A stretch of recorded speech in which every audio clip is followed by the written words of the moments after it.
Hello and welcome, it's me Martin, and today we've got another video, and today we're going to be looking at how to pass the CELTA second written assignment, which is focus on the learner and what to incorporate into this assignment. Now, as we're going to split this up into two videos, you'll be notified when I upload the second video. So hit the notification bell and you'll know when I upload that video. Okay, so part A, focus on the learner. This is what we're going to be looking at, and there is an assessment criteria, and we have 6 parts of the assessment criteria. The first part is showing awareness of how a learner or learner's background and previous learning experience and learning style may affect their learning. The second assessment criteria is looking at identifying the learner's language and their needs with regards to their skills. Part 3 of the assessment criteria is looking at using terminology correctly and relating to the description of language systems and language skills. The fourth assessment criteria is selecting appropriate material and resources to aid the learner's language development. The fifth assessment criteria is providing a rationale for using specific activities for these learners. And the final and sixth assessment criteria is finding, selecting and referencing certain information adequately using appropriate English. Okay, so these are the 6 assessment criteria for the first written assignment, but what do you need to do for the second assignment? Well, for this assignment, you're given a task to write an essay, basically. Let's go through the essay because I've got the essay here to refer to, and apologies if I keep jumping in and out, but I'm trying to focus on you, but also focus on what I'm looking at as well. So, thanks for your patience. There's certain things that you need to incorporate into this essay. So initially you need to write a profile of your class, and things that you can incorporate include ages and nationalities, professional backgrounds of the students and their experience of learning English. The second part of the essay is looking at linguistic abilities of the learners. I was required to give specific examples where possible.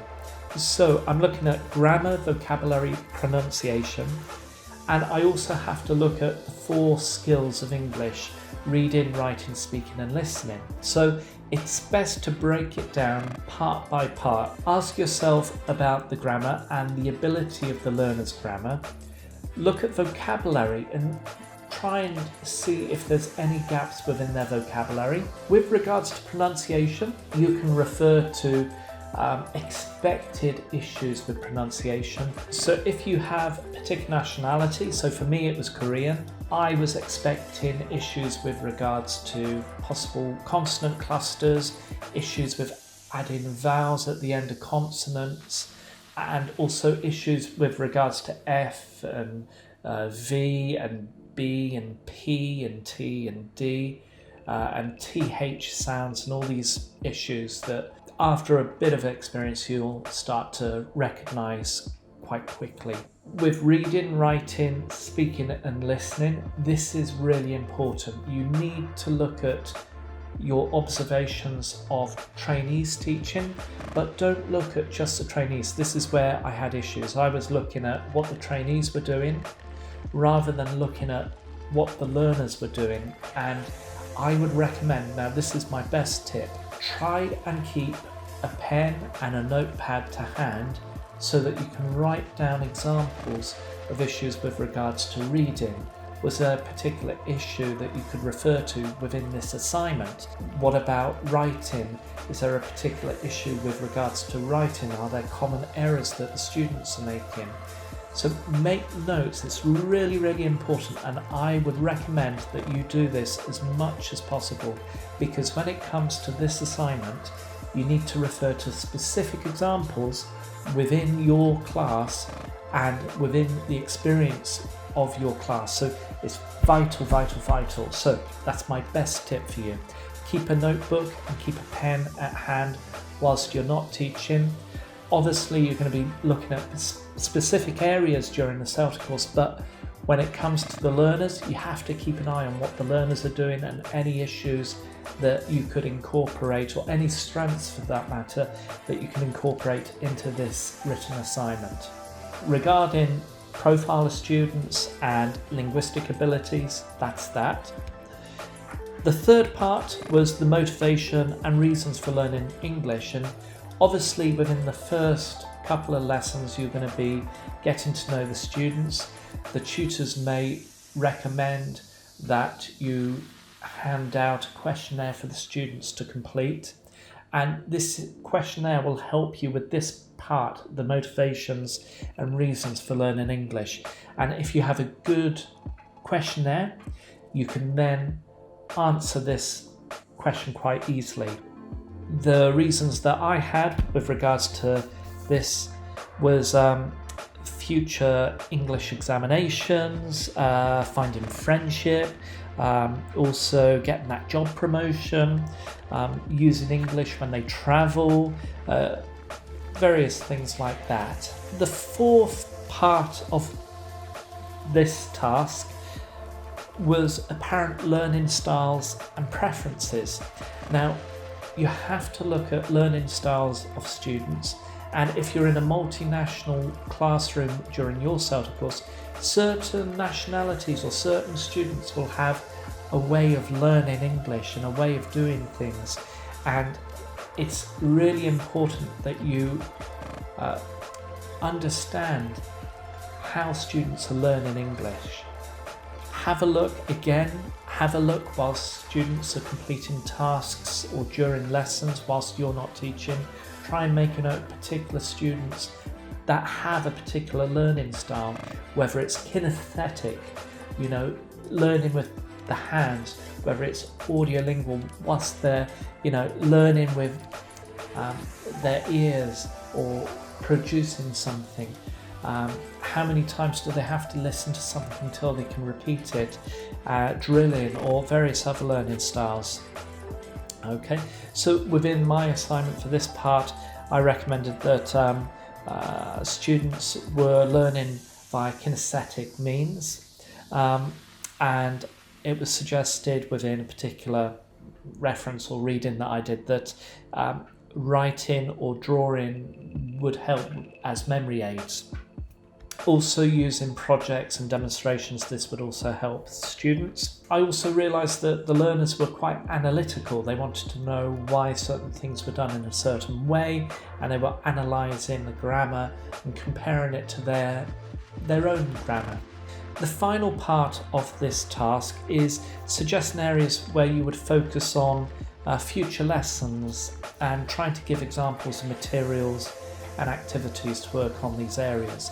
Now, for me, this is very important.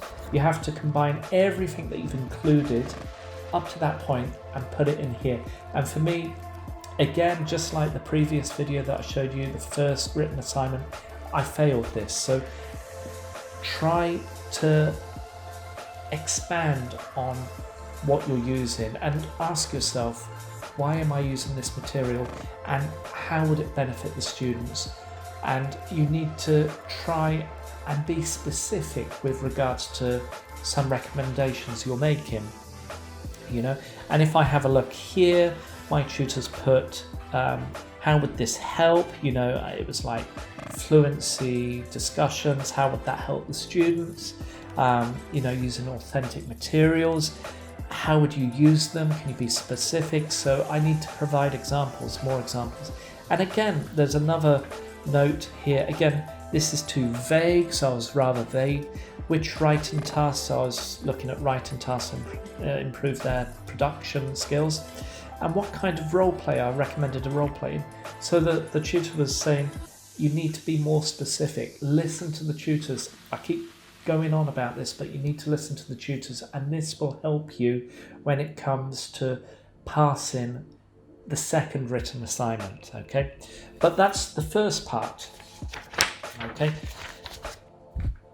So we're going to have a look at material that I had to come up with regards to a possible future lesson, and for this I had to write a lesson plan, and I think I had to incorporate this lesson plan into my final teaching practice. So you're going to be modifying and adapting material to use in a future lesson, and I had my entire lesson plan written out here, and as you're aware, as you go through the course, the writing of the lesson plan can get easier and easier, well, not easier I suppose, but you get quicker and quicker at writing the lesson plan, and I had to incorporate all the material. So that's another thing that you have to incorporate with regards to this written assignment. Here I've got the actual teaching notes for module 10. I think it was cutting edge, I'm not entirely sure, can't remember now. And I've got the actual page that I'm referring to for reading. And I think for this lesson I wanted to use it as a sort of jigsaw activity, I'm not entirely sure, but also I've got the headline and the picture to encourage interest. I've got various paragraphs cut up, so I was trying to adapt it as much as possible. I've got detailed reading questions, so this is something that I made up myself and produced in relation to the activity that they were doing. And I think I've got something else like vocabulary extension based on the reading from Cutting Edge. Or so I thought it was Cutting Edge. So there's all this material that you need to include. So it's quite a lot of work. So I would recommend that you spend quite a long time. But the preparation that you can do beforehand, such as looking at how the learners are adapting and responding to material, how the learners are learning the language, and watching the learners and noticing if they actually achieve certain tasks or if they have difficulty with certain areas within their English.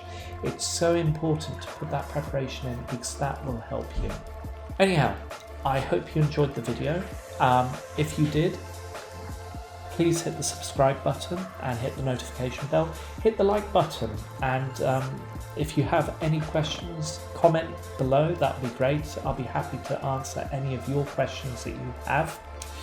And also, I will see you next week in part 2 of the second written assignment, and thanks for watching and happy teaching.